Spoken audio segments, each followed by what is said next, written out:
this panel is going to talk about is international development and data. And it's important because sometimes, even though in our minds data is data, we actually separate what is international, what is domestic, and thinking about how the international community, international development is using it, and where there might be lessons learned in this is actually a fairly important conversation. So with that, let me just quickly introduce all of our panelists, and then they're much like the last panel. Each one of them is going to talk for about 3 to 5 minutes, and then we'll go into Q&A. Please be ready for questions, and we're going to do questions, and we'll also do rapid-fire questions at the end to get as many questions in as possible. So directly to the left of me is Shah McDonald. He's the CEO of Frontline SMS Social Enterprise, the Social Impact Lab, and the founder of Frontline SMS Legal Project. Frontline SMS was one of the first platforms to harness the power of mobile technology for social change, and has recently become open source and is beginning to see sector-specific applications in Frontline SMS. And he'll talk a little bit about that. Next to him is Jed Miller, and I'm just going to describe the 5 words he uses for himself. This will be a great explanation of Jed. Digital strategy, human rights, transparency, humor, evangelist for realism. But that says a lot about Jed and his background. He's done a lot of work from everywhere from media to helping organizations think about how they use data, and he'll talk a little bit about that. And Agnieszka Rawa. She is the managing director for the Millennium Challenge Corporation's partnership with PEPFAR, which is the President's Emergency Plan for AIDS Relief, and has been at MCC and was also the managing director for Africa in the Department of Compact Operations. So she brings a significant amount of expertise, especially from an international development agency. And Andrew Zeitlin, he's the assistant professor at the McCourt School of Public Policy at Georgetown. He's also a research associate at the Center for Study of African Economies at Oxford University and the lead academic for International Growth Center's Rwanda program. And he has, not only does he write about the use of data, but he also uses it in his research, uses theory-driven field and laboratory experimental methods. And he'll talk a little bit about the work that he's been doing in Africa, especially in Kenya and Uganda. So with that, I will start with you, Sean. Hi. So Frontline SMS is a platform that basically connects text messaging to the internet and is used in a wide variety of online and offline circumstances to help digitize and then make operations, particularly social service operations, more effective. We have a footprint in about 150 countries and have been used for about 10 years. My background personally is in law, particularly international law. So running a technology company that sits at the edge of a lot of these issues ages me very quickly. And so we worry about everything.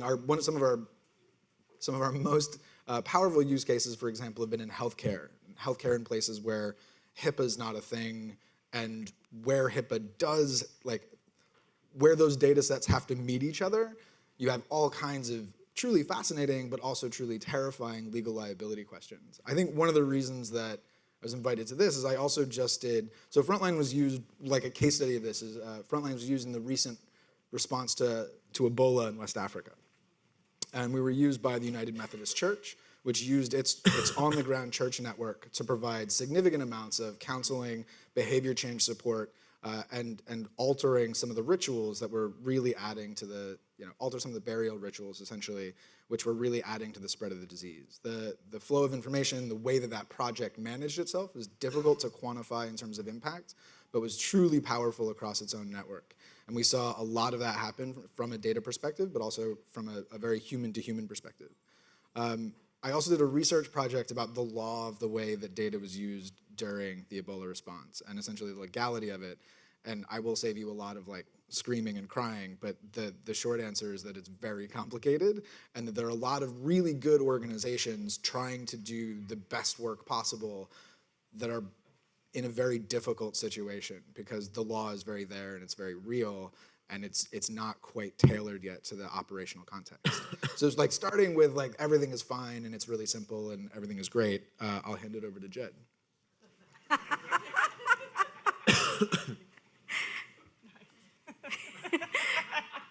It only gets worse after this. Well, thank you for having me. I'll go now. And thank you for having this event, and thank you also to Holly. I think having worked on data or open data or digital strategy issues for a while, it's great to see that even in the inception institutions like the ones you are creating are trying to have a focus in realism. How do we actually reach these communities?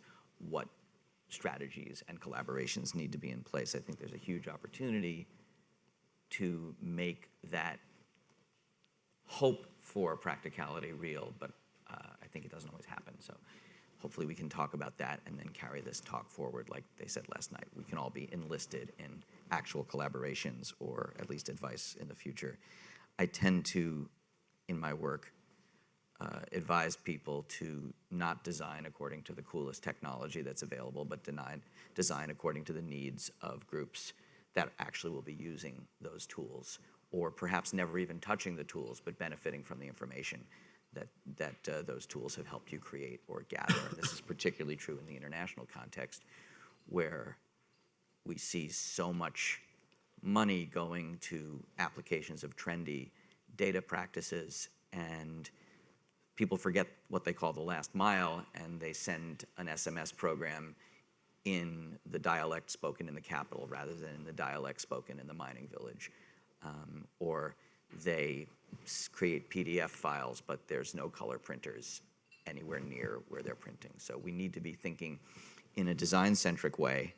And I also tend to advise organizations a lot, ones that I've worked within and ones that I consult to design according to the readiness of your own team to do the work.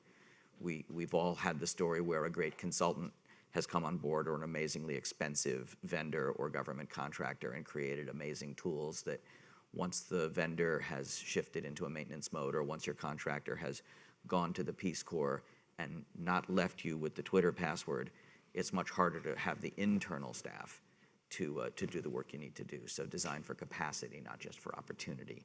My own background is sort of a hybrid, working as a digital strategist, most recently with foundations and in the international in NGO space, and before that as digital director at the American Civil Liberties Union, so in the domestic context, and before that at the Times, at the New York Times website. But the challenges across those three kind of sectors have been remarkably similar, and I find they often have less to do with tech and more to do with challenges of collaboration. The tech is important, and we all have to learn as much as possible, but you don't need to learn GitHub. We have Andrew and the 538 team to understand how to use GitHub, and maybe your CTO or someone they hire can use GitHub. You need to understand, I think we all need to understand a little better how data can be applied to challenges like storytelling, or as Brian calls it, bullshit. How we can adapt our sector better in light of this new amazing proliferation of raw material, and how we can, most importantly, collaborate differently. So just two quick thoughts on that. One, if you've been on Facebook or social media over the last few days, you may have seen a red infographic. It's not really an infographic, it's just a quote from The Economist that says, of the 750,000 refugees resettled in the United States since 9/11, 2001, not one has been charged with terrorism. So that is data storytelling. And I think it's a great example of data storytelling in particular because it's more likely to get used, because it's more relevant to what people are seeing around them in their lives and on the news right now. And it does not take anything except a good factoid. And that good factoid might have been technologically derived. I also want to think about our collaborative challenges, because I find that information is siloed often, as we've been talking about, in different data sets controlled by different organizations, or sometimes different ministries within the same country. You'll have people, as was it Zach who talked about was it Andrew? Somebody talked in the last panel about the excitement about traffic to a new data set, and it turns out it was all from within the building because we are not sharing our own data well enough. But I think the collaborative challenge is deeper than a technology challenge. We gather and disperse, we do studies, then we report and we cry done. We post a proliferating number of data sets. We establish alliances and global partnerships, all focused on the same thing. And then we don't share data with each other. because to paraphrase Eugene O'Neill, we work as we dream alone. So how can we, using events like this and using the connections we make here, think about breaking not only silos of data, but silos of activity, silos of strategy, and silos of community. And I think that's the biggest opportunity we have here, particularly in light of things like the Sustainable Development Goals and the so-called data revolution. That's what I tend to push for, collaboration around the technology and more strategic design thinking around technology, because what we do when we ask technologists and people off in the 3 floors away from us in our building to help us with data visualization, to help us with data design, or even building a website, is much less when we only rely on consultants and government contractors, which is an addiction, and you can seek help. We're effectively outsourcing thought. And it's thoughtfulness about how these data tools can be used and how this wealth of massive data can be used that will create stronger, more design-centric, more user-centric, and more capacity-centric implementations. Agnieszka? Thank you for the gentler transition than the one you received from your neighbor. I assume most of you know that the Millennium Challenge Corporation is essentially in the business of achieving poverty reduction through sustainable economic growth. And so as an agency, we use data both to select the country partners that we work with, as well as to support the process of their designing the right investments, and then to learn from that process, to look at the impacts of the interventions. My background to this space is, interestingly, initially I was a molecular biologist, so I guess I think that the connection there is gene sequencing, DNA, lots of data, lots of information, and to make up human beings and other living species. But I'm actually not here to talk to you more about MCC or myself, but about pretty interesting collaboration that we have entered into with PEPFAR. It's a 3-year collaboration, and effectively, I wanted all of us to take a little step back. We've heard so many different things about what works, doesn't quite work in the data space. Data users, data generators, the systems supporting data, the tools. And I think the big challenge here is that we need to look at data as an ecosystem, not as a simple linear set of schematic, but rather an interconnecting set of causal loops and diagrams. So it definitely is complex. And for it to work holistically, the entire system needs to work, and we need to look at constraints within that system. And those might be different from place to place. And this is where a lot of the things that we heard about in the first panel are actually really even more accentuated in an international development arena. In many of the countries where both PEPFAR and MCC operate, in places in Africa, in East Africa, Tanzania, even in Kenya, where there's actually glimmers of hope in terms of how data is being applied. Really, the capacity of data users is extremely low, really low, let alone just the rate of literacy in those countries. And then it's even lower in rural areas, right? There is, in fact, interestingly, an oversupply of data relative to the use of that data. And of course, there are still individuals that don't even have cell phones. We hear that 80% of the world does have cell phones now, and it's a gap that will probably close fairly fast, but there's still 20% or so that do not have. And so in these places where MCC and PEPFAR operate, there are even more of those. And that has, I think, a tremendous implication. Because for that stakeholder group, and it is the stakeholder group that is a target for agencies like the MCC and often PEPFAR, the data revolution right now is still immaterial. Importantly, as a development practitioner for more than 20 years, I also want to bring your attention to what that is causing from the standpoint of ensuring programmatic effectiveness. it really hinders the very important and constructive feedback loop that is necessary.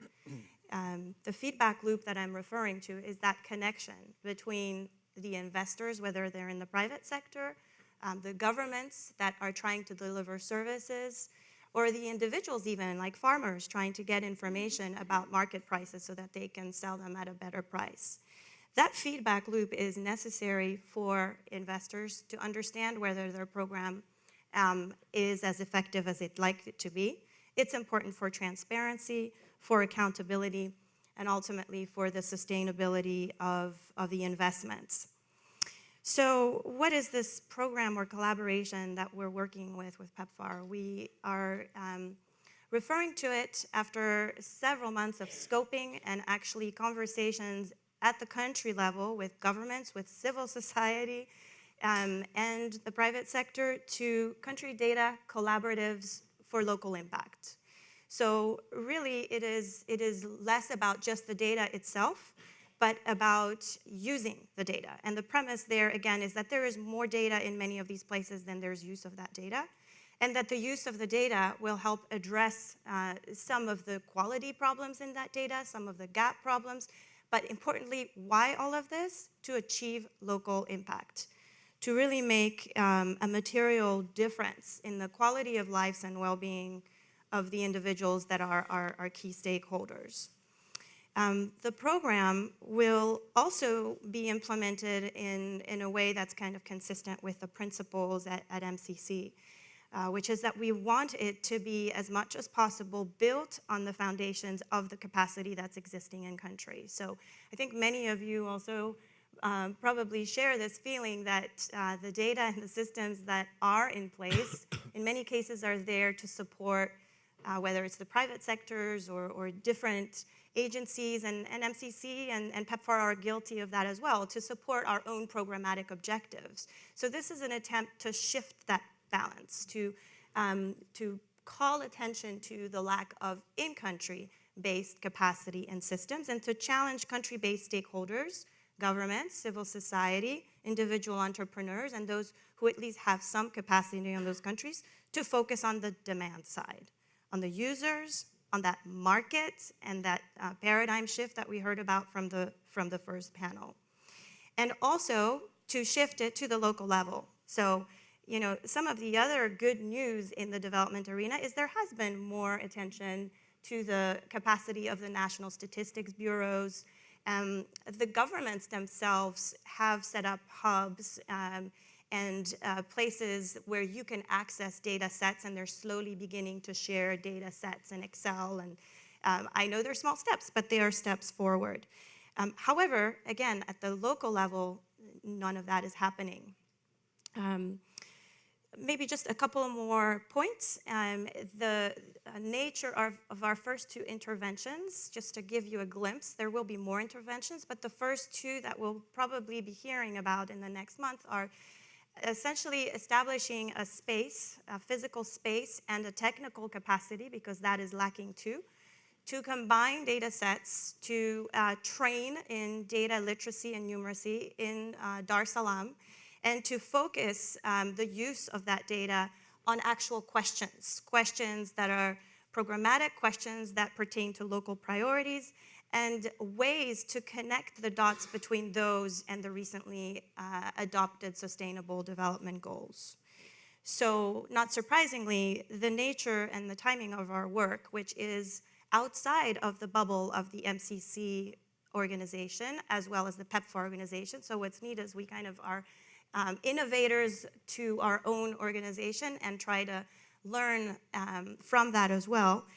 The nature and timing of that work is, of course, aligned with the global data revolution, with the decision to acknowledge that things are still unclear, not completely perfect, but we want to do something about it. And we want to do something in a space that has been disproportionately ignored until now. Andrew. Okay, thanks. So in a room surrounded by so many people doing interesting things on the practitioner side, I wanted to start by thinking, for my part, by thinking a little bit about what it is that the academic research community and the research community more broadly is trying to achieve in development, and how I think that new opportunities in emergent kinds of data expand the possibilities, and there are some instances in which that's happened.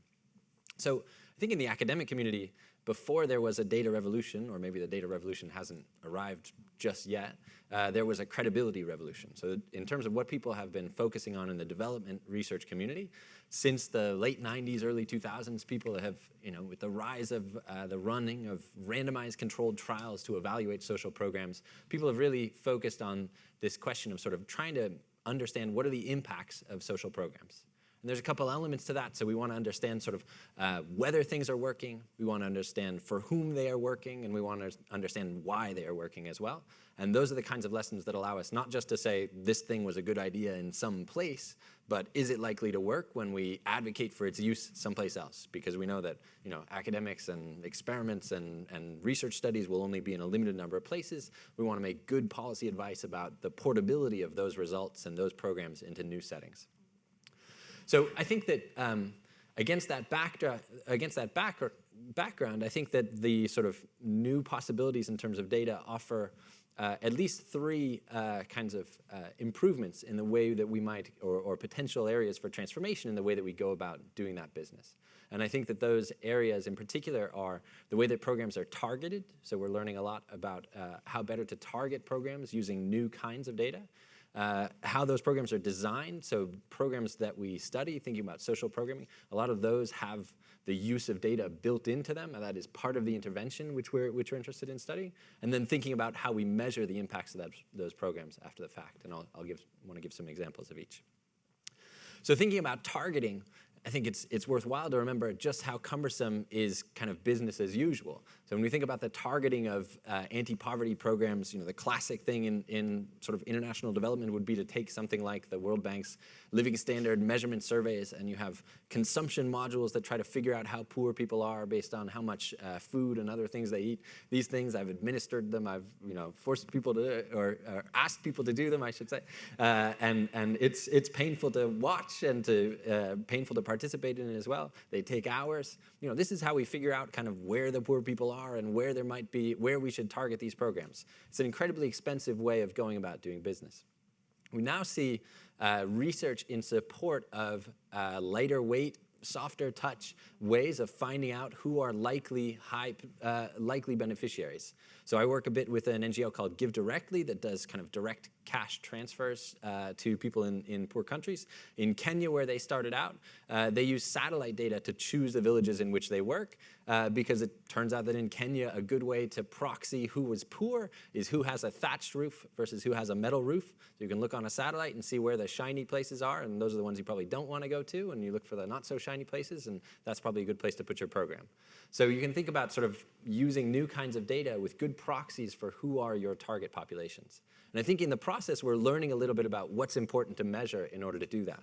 So a common misconception has been that if we wanted to cut down this 3-hour consumption module, we should figure out, well, what are the most important things to people? What do they consume the most of? So poor people, eat lots of rice, so we should ask, keep the rice questions.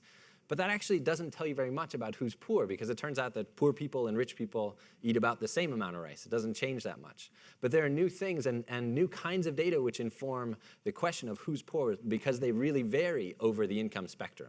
So things like, it turns out, how much money people spend on their cell phones is a really good proxy for how well off people are in lots of different countries. And so validating and figuring out, what are these good proxies and how might we better target social programs is an area where I think the research community works with the practitioner community to figure out sort of some useful things.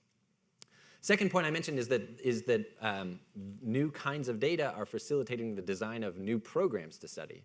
So I'll give you one example from my own work. So I work on the delivery of social services in East Africa primarily as one of the questions that I'm interested in. And there's a big problem in, let's say, primary schools in Uganda, to cite one. And so if you go into a primary school in Uganda on any given day, 29% of teachers aren't there.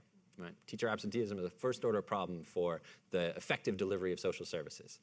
And it's really costly to send traditional inspectors out to figure out what's going on. There's 3 of them per district. They've got 200 schools, and nobody gives them a budget for gas for their cars, so they're not going anywhere. So we worked together with some folks at McCourt University, the main university in the capital, who had designed a platform for submitting reports about the presence of teachers in the schools, which could be used by parents or teachers or other kind of stakeholders there in the community. And we built a study around the idea of, well, let's see whether we could attach monetary or non-monetary incentives to this locally generated data and see if that might move the needle on the question of teacher presence, and see if that might even help you, at the same time, would that give you a well-informed or a completely biased picture of sort of where these absenteeism problems are severe. And I think this is not what governments would normally want to do. Normally they want to have verifiable information on the basis of which to think about these kinds of rewards. So this is a bit sort of outside the norm. This program, implemented at its best, cut absenteeism rates by about 1/3. So these kinds of user-generated things can do a lot of good.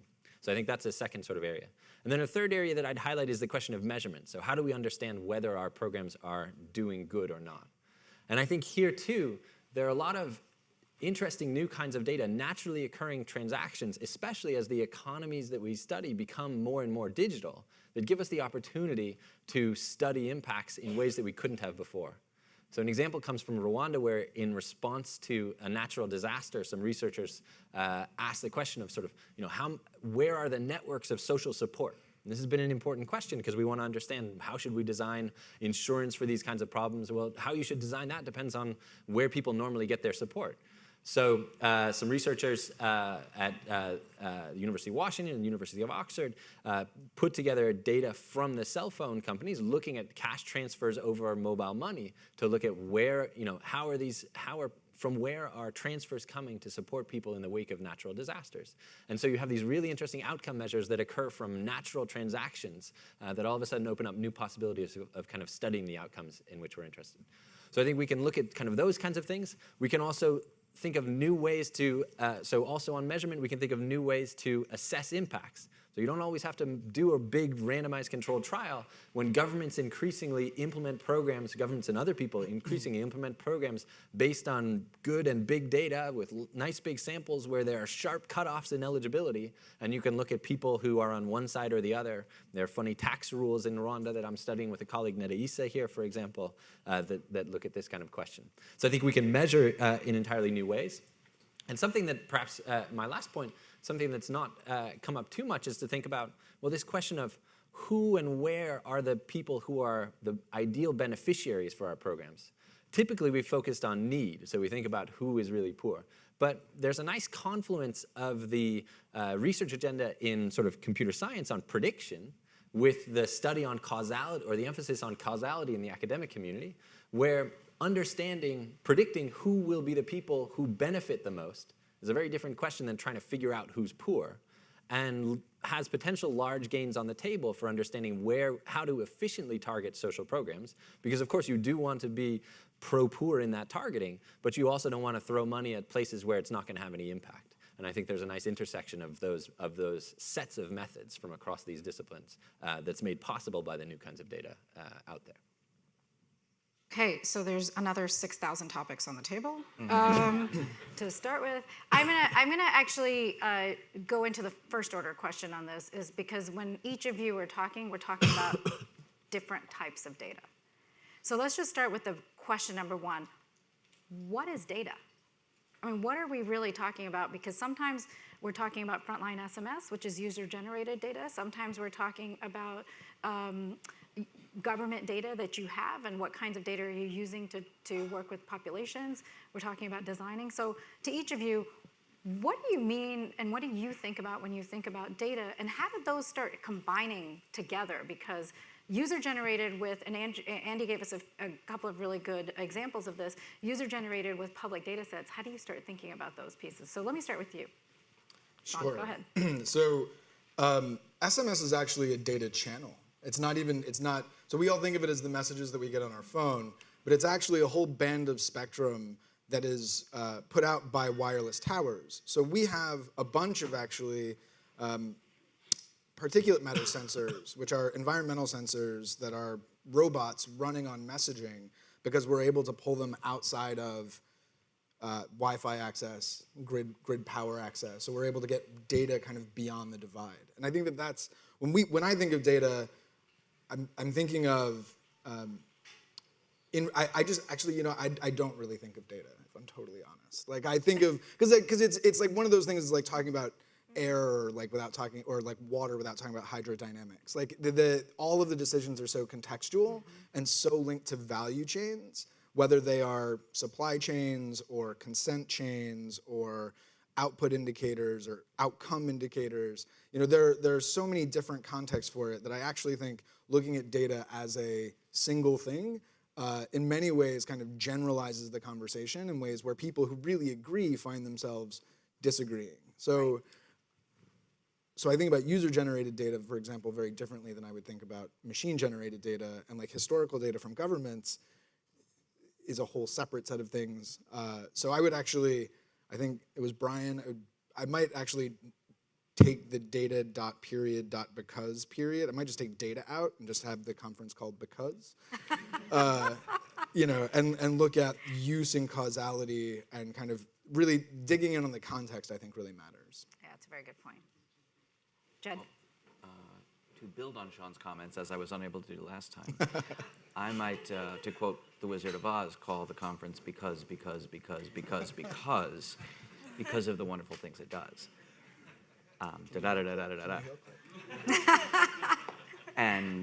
But our job is to look behind the proverbial curtain and think of data as a series of activities, is what I would say. I mean, to answer your question directly, data is information about the world rather than assumptions or opinions or views about the world. And I like my example from The Economist, and thank you to whoever tweeted it, because it's just one piece of information that was measured somewhere.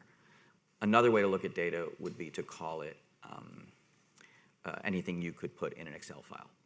And that creates a series of very interesting challenges, because when it comes to things like stories, anecdotes, more qualitative data, photos, geo-coordinates, you may or may not be able to put that in an Excel file. But if you could, then you could post it to GitHub, and then you could get it more shareable, and then you could make it more massive, because that's what we're here to talk about. But my final answer will be that it's sort of an eye of the beholder issue, because to use the great grid that Andrew just laid out, whether we're planning based on need or what we can view, whether we're designing a program or whether we're measuring, we're bringing so many sets of values and assumptions that there's almost no such thing as, data's a little bit like that tree in the forest. Like, everyone's eardrums hear it differently. It creates a different perception to a seismic measurement than it does to an artist who's trying to,